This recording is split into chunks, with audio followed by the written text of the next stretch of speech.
Hello guys, இன்னைக்கான வீடியோவில் நம்ம என்ன பார்க்க போகிறோம்னு பார்த்தீங்கன்னா, நம்ம நருட்டோ சீரிஸில் ஸ்டார்டிங்கில் ஒரு கேரக்டரை ரொம்பவே மொக்கையாக ஜோக்கர் மாதிரி காமிச்சு அதுக்கப்புறம் ரொம்பவே ஹைப்பேத்தி மாசாக காமிச்ச ஒரு டாப் 5 கேரக்டர்ஸை பற்றி தான் இந்த வீடியோவில் பார்க்க போகிறோம். இது பார்த்தீங்கன்னா என்னோட ஃபேவரட். உங்களோட ஃபேவரட் யார் அப்படிங்கிறத கமெண்ட்டில் சொல்லுங்கள். ஸோ வீடியோக்குள்ளே போகிறதுக்கு முன்னாடி யாரெல்லாம் ஒரு லைக் போடாமல் பார்த்துக்கிட்டு இருக்கீங்களோ எல்லாருமே ஒரு லைக்கை போட்டு விட்ருங்க. வாங்க ஃப்ரெண்ட்ஸ், வீடியோக்குள்ளே போகலாம். நம்ம நருட்டோ சீரியஸில் ஸ்டார்டிங்கில் ஒரு கேரக்டரை ரொம்பவே மொக்கையாக காமிச்சிட்டு அதுக்கப்புறம் ரொம்பவே ஹைப் கொடுத்து மாசாக காமிச்ச ஒரு டாப் 5 கேரக்டர்ஸை பற்றி தான் இந்த வீடியோவில் பார்க்க போகிறோம். 5வது இடத்துல நம்ம ராக்லி தான் இருக்கான். நம்ம ராக்லி ஸ்டார்டிங்கில் காமிக்கும் போது எந்த ஒரு ஸ்கில்ஸுமே இல்லாமல் ஒரு நார்மல் ஹியூமன் மாதிரி தான் காமிச்சிருப்பாங்க அவனை. ஸோ நின்ஜுட்ஸு கென்ஜுட்ஸு இது ரெண்டுமே தெரியாதனால தைஜுட்ஸுவால் மட்டும் ஒரு பர்ஃபெக்டான நிஞ்சா ஆகணும்னு சொல்லி நம்ம ராக்லி ரொம்பவே ஹார்ட் ஒர்க்கை போட்டு ஒரு வேற லெவலான டிரான்ஸ்ஃபர்மேஷனை கொடுத்துருப்பான், அதுவும் சுனின் எக்ஸாம் அப்போ. ஸோ நம்ம நருட்டோ கிளாசிக் பார்த்தவங்க எல்லாருமே நம்ம நருட்டோக்கு தான் ஓவர் ஹைப் கொடுத்து மாசா காமிக்க போறாங்க அப்படின்னு சொல்லி பார்த்தா அவனவே தூக்கி சாப்பிட்ற அளவுக்கு மரண மாசா காமிச்சு விட்டுருப்பாங்க நம்ம ராக்லி விசஸ் காரா ஃபைட்டை. ஸோ அந்த ஃபைட்டை பார்த்ததுக்கு அப்புறம் தான் மேக்ஸிமம் எல்லாருமே நம்ம நருட்டோவே பார்க்க ஸ்டார்ட் பண்ணியிருப்பாங்க. அது வரைக்கும் நம்ம நருட்டோக்கு எவ்வளோ ஃபேன்ஸ் இருந்துச்சோ அதுக்கப்புறம் நம்ம ராக்லிக்கும் அதே அளவுக்கு ஃபேன்ஸ் கிரியேட் ஆயிருக்கும். ஆனால் என்னதான் ராக்லி விசஸ் காரா ஃபைட்ல நம்ம லீ தோத்துருந்தாலும் அதில் ரொம்பவே நல்லா பெர்ஃபார்மன்ஸ் பண்ணது அப்படின்னா அது நம்ம லீ தான். அதுக்கப்புறம் நம்ம லீ ரொம்பவே பவர்ஃபுல்லாக மாதிரி இருப்பான். ஆனால் என்னதான் அவன் நருட்டோ கிளாசிக்கப்போ ரொம்பவே பவர்ஃபுல்லாக இருந்தாலும் நருட்டோ ஷிப்புடனப்பா அவனை அந்த அளவுக்கு பெருசாலாம் காமிச்சிருக்க மாட்டாங்க. அது நம்ம ராக்லியோட ஃபேன்ஸாக ரொம்பவே கடுப்பேற்றக்கூடிய விஷயமா தான் இருக்கும். ஏன்னா அவனுக்கு ஷிப்புடன்ல அந்த அளவுக்கு ஸ்க்ரீன் டைமே கொடுத்துருக்க மாட்டாங்க. ஸோ இதை கூட ஏதோ ஒரு விதத்தில் பொறுத்துக்கலாம். நான் பொருட்டோல நம்ம ராக்லியை வச்சு ஃபன் பண்ணுறாங்க பார்த்தீங்களா, அதை மட்டும் ராக்லி ஃபேன்ஸால் பொறுத்துக்கவே முடியாது. ஸோ எப்படி இருந்தாலும் நம்ம ராக்லியை ஸ்டார்டிங்கில் ரொம்பவே போராக காமிச்சு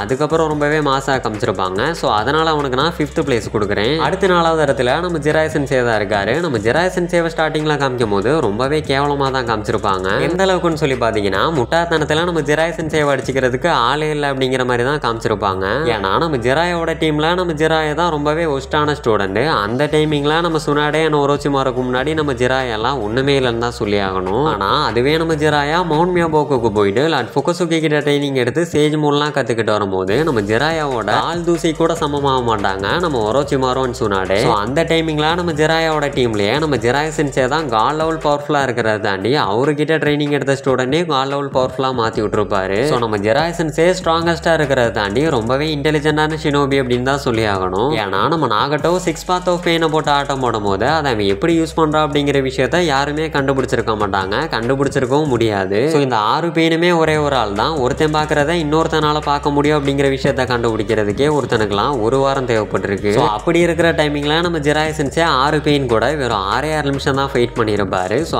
6 நிமிஷம் ஃபைட் பண்ணதிலே பெயினோட அக்கு வேற ஆணி வேற எல்லாமே பிரிச்சு பெயினை பத்தினா எல்லா டீட்டெயில்ஸுமே கண்டுபிடிச்சு அவனோட வீக்னஸையும் கண்டுபிடிச்சு லார்ட் ஃபுகசுக்கு மேல ஒரு கோடா எழுதி லீஃப் வில்லேஜுக்கு சென்ட் பண்ணியிருப்பாரு நம்ம ஜிராயா. ஆனா நம்ம லீஃப் வில்லேஜில் இருக்கிற எல்லா அறிவாளிகளுமே அந்த கோடை கண்டுபிடிக்கிறது லீஃப் வில்லேஜ் அழிகிற அந்த டைமிங்ல தான். ஸோ நம்ம ஜிராயா 6 நிமிஷத்துல கண்டுபிடிச்சதா லீஃப் வில்லேஜில் எல்லாருமே சேர்ந்து 6 மாசத்துல கண்டுபிடிச்சிருப்பாங்க. அதுதான் இங்க ஹைலைட்டே. ஸோ நம்ம ஜிராய் சென்சேவை பத்தி இப்படி சொன்னா சொல்லிக்கிட்டே போகலாம். ஜிராய் சென்சேக்குன்னு தனியா வீடியோ வேணும் அப்படின்னா ஜிராயா அப்படின்னு சொல்லி கமெண்ட் பண்ணுங்க, கண்டிப்பா ரெடி பண்ணி போடுறேன். அடுத்து 3வது இடத்துல நம்ம ஒபிட்டோ உச்சியா தான் இருக்கா. நம்ம ஒபிட்டோட எங்கேஜ்ல அவன் எந்த அளவுக்கு ஒரு தோல்வியா இருந்திருப்பா அப்படிங்கிற விஷயம் நம்ம எல்லாத்துக்குமே தெரியும். என்னதான் அவங்ககிட்ட எந்த ஒரு ஸ்கில்ஸுமே இல்லாம இருந்திருந்தாலும் எந்தெந்த இடத்துல ஸ்கில்ஸை யூஸ் பண்ணணுமோ அந்தந்த இடத்துல ஸ்கில்ஸை யூஸ் பண்ணாம ஒரு கோளாரா தான் சுத்திக்கிட்டு இருந்திருப்பா நம்ம ஒபிட்டோ. ஸோ அதனாலேயே நம்ம ஒபிட்டோவை கூப்பிட்டு ஏதாச்சும் ஒரு மிஷனுக்கு போனோம் அப்படின்னா எனிமியை சமாளிக்கிறத விட நம்ம ஒபிட்டோவை சமாளிக்கிறது தான் ரொம்ப பெரிய தலைவலியா இருக்கும். ஸோ அந்த ஒரு டைமிங்ல டீம்ல தண்டத்துக்குன்னு ஒருத்தர் இருக்கானே அவன் நம்ம தானோ அப்படிங்கிற ஒரு ஃபீலிங்ஸ் என்னதான் நம்ம ஒபிட்டோ கிட்ட இருந்தாலும் இன்னொரு சைட்ல அதை கன்ஃபார்ம் பண்ற விதமா நம்ம கக்காஷி எதுக்கடா இந்த மாதிரி தண்டச்சோரை எங்க டீம்ல போட்டு விட்டீங்க அப்படின்னு சொல்லி நம்ம ஒபிட்டோ கூட மல்லு கட்டிக்கிட்டு இருந்திருப்பாரு. என்னதான் நம்ம ஒபிட்டோக்கு இந்த மாதிரி பிரச்சனைகளா இருந்தாலும் அவரு ரொம்ப பெரிய பிரச்சனையா பார்த்தது அப்படின்னா அது நம்ம கக்காஷியை தான். அதாவது நம்ம கக்காஷியை விட ரொம்பவே பவர்ஃபுல்லானும் நம்ம கக்காஷியே சர்ப்ரைஸ் ஆகி இது நம்ம ஒபிட்டோ தானா அப்படின்னு சொல்லி பார்க்கணும், அதை பார்க்க வைக்கணும் அப்படிங்கிற ஒரு ஆசை தான் நம்ம ஒபிட்டோக்கு. ஸோ அதுக்கு தகுந்த மாதிரி ஒபிட்டோட ஃபேஸை ரிவீல் பண்ணும்போது கக்காஷின்னு இல்லை நருட்டோ வேல்டே கூஸ் பம்ப்ஸ் அடிச்சு திரும்பி பார்த்த ஒரே ஒரு கேரக்டர்னா அது நம்ம ஒபிட்டோ தான். ஸோ நம்ம ஒபிட்டோட ஃபேஸை ரிவீல் பண்ணும்போது அங்கே ஹைலைட்டே நம்ம மைண்ட் காய் தான். ஏன்னா நம்ம மைண்ட் காய் என்னதான் ஒரு எனிமி கூட 20 டைம் ஃபைட் பண்ணியிருந்தாலும் 21வது தடவை ஃபைட் பண்ண வரும்போது நீ யாரா அப்படின்னு சொல்லி கேட்பாரு. ஸோ அப்படியாப்பட்ட நம்ம மைண்ட் காயை ஒபிட்டோவை பார்க்கும் போது டவுட்டே இல்லை இது கண்டிப்பா ஒபிட்டோ தான் அப்படின்னு சொல்ற அளவுக்கு மாசான ஒரு சம்பவத்தை கிரியேட் பண்ணி விட்டவன் தான் நம்ம ஒபிட்டோ. ஸோ ஸ்டார்டிங்ல என்னதான் ஒரு வெத்து வேட்டா இருந்திருந்தாலும் எண்டிங்ல நருட்டோ சீரியஸை பார்க்க தோணுன ஒரு கேரக்டரா இருக்கிறத தாண்டி ரொம்பவே பவர்ஃபுல்லான ஒரு கேரக்டரா மாறின ஒரு ஆள் தான் நம்ம ஒபிட்டோ. ஸோ அப்படியாப்பட்ட நம்ம ஒபிட்டோ தான் 4th கிரேட் நிஞ்சா வரையே ஸ்டார்ட் பண்ணி விட்டுருப்பான். மதராக்கி யுகலா நின்று நருட்டோ நருட்டோவில் இருக்கிற எல்லா ஷினோபிஸ் கூடயுமே ஃபைட் பண்ணியிருப்பான். ஸோ ஆரம்பத்தில் என்னதான் அறகுறையா இருந்தாலும் ஃபினிஷிங் அப்போ தாறுமாறான ரோல் பிளே பண்ண நம்ம ஒபிட்டோவுக்கு நான் 3rd பிளேஸ் கொடுக்குறேன். அடுத்த 2வது இடத்துல நம்ம மைட் காய் தான் இருக்காரு. நம்ம மைட் காய் ஸ்டார்டிங்கில் காமிக்கும் போது ரொம்பவே பரிதாபமாக தான் காமிச்சிருப்பாங்க.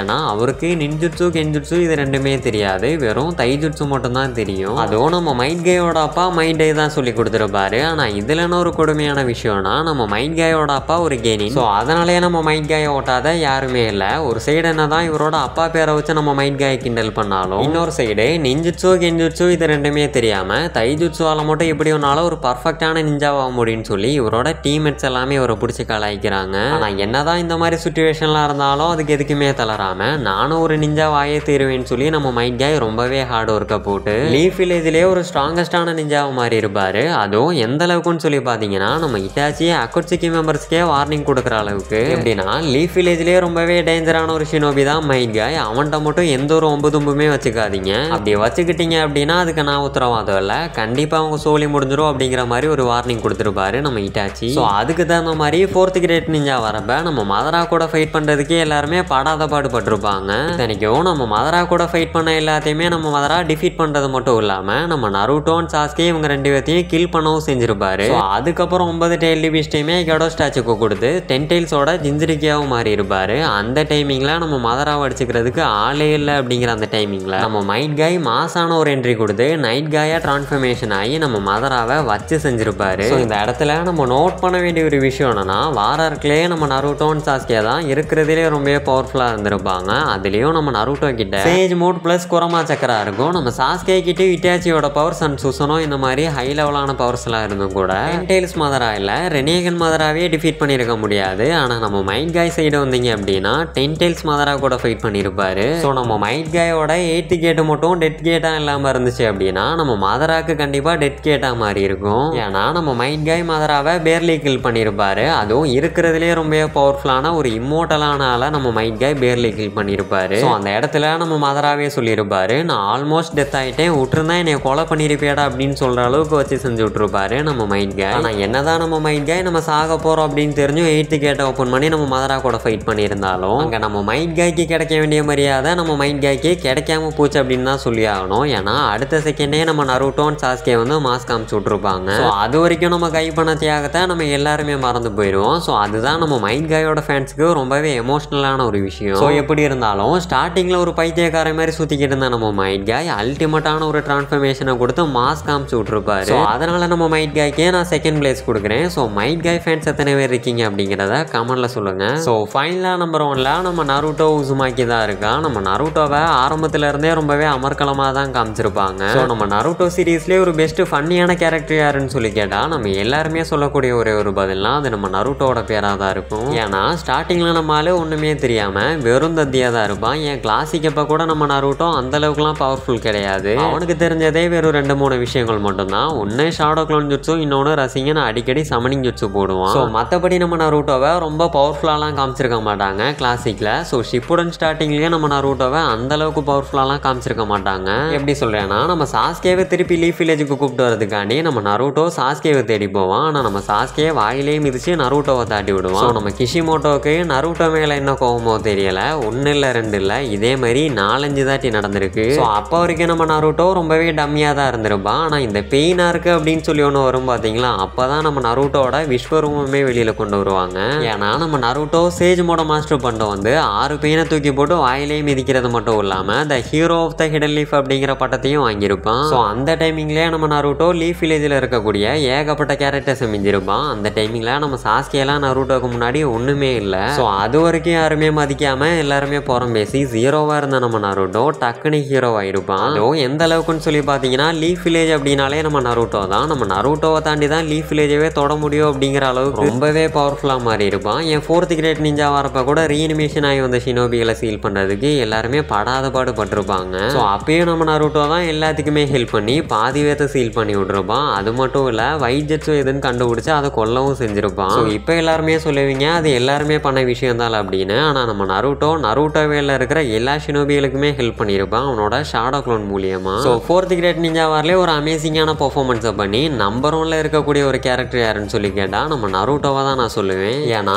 0ல இருந்து சேஜ் மோடு போய் சேஜ் மோட்ல இருந்து கேசி கேசிஎம் மோடு போய் கேசிஎம் மோட மாஸ்டர் பண்ணி சேஜ் மோடு ப்ளஸ் கேசி மோட ஆக்டிவேட் பண்ணி ஒரு அல்டிமேட்டான டிரான்ஸ்ஃபர்மேஷனை கொடுக்கறது மட்டும் இல்லாமல் இன்னொரு படி மேலே போய் சேஜ் ஆஃப் த சிக்ஸ் பாத்தோட பவரையும் அவிக்கன் பண்ணியிருப்பான். ஸோ இதை விட பெரிய ஒரு டிரான்ஸ்ஃபர்மேஷனை நம்ம நருட்டோ சீரீஸ்லேயே நம்மளால் பார்க்க முடியாது. ஏன்னா நருட்டோ அப்படிங்கிற ஒரு கேரக்டரை நம்ம ஸ்டார்டிங்ல இருந்து பார்க்கும்போது சின்ன வயசுல இருந்தே ஒரு தத்தியா ரொம்பவே காமெடி பண்ணிக்கிட்டு தான் சுற்றிக்கிட்டு இருந்திருப்பான். அதுவே நருட்டோ ஷிப்புடன் எண்டிங் வரும்போது நம்ம நருட்டோவோட இவ்வளோ பவர்ஃபுல்லாக மாறிட்டா அப்படின்னு சொல்லி நம்மளாலேயே நம்ப முடியாது. ஸோ இப்போ சொன்னது எல்லாமே என்னோட ஃபேவரட் தான். உங்கள் ஃபேவரட் யார் அப்படிங்கிறத கமெண்ட்ல சொல்லுங்க. இந்த வீடியோ உங்களுக்கு பிடிச்சிருக்கோம் அப்படின்னு சொல்லி நம்புறேன். அப்படி பிடிச்சிருந்துச்சுன்னா ஒரே ஒரு லைக்கை மட்டும் போட்டு விட்ருங்க. ஸோ இந்த வீடியோக்கு ஒரு 3K லைக் மட்டும் போட்டு விடுங்க. அப்போ தான் நெக்ஸ்ட் வீடியோ பண்ணுறதுக்கு எனக்கு கொஞ்சம் தெம்பாக இருக்கும். ஸோ இந்த வீடியோவில் நான் ஏதாச்சும் தப்பாக சொல்லியிருந்தா அது என்ன அப்படின்னு கமெண்ட்ல சொல்லுங்க. நெக்ஸ்ட் வீடியோ போடும்போது அதில் நான் கிளியர் பண்ணிக்கிறேன். ஸோ இந்த வீடியோவை மேக்ஸிமம் உங்கள் ஃப்ரெண்ட்ஸுக்கு எல்லாமே ஷேர் பண்ணுங்க, சப்போர்ட் பண்ணுங்க. நம்ம சேனலையும் மறக்காம சப்ஸ்கிரைப் பண்ணிருங்க.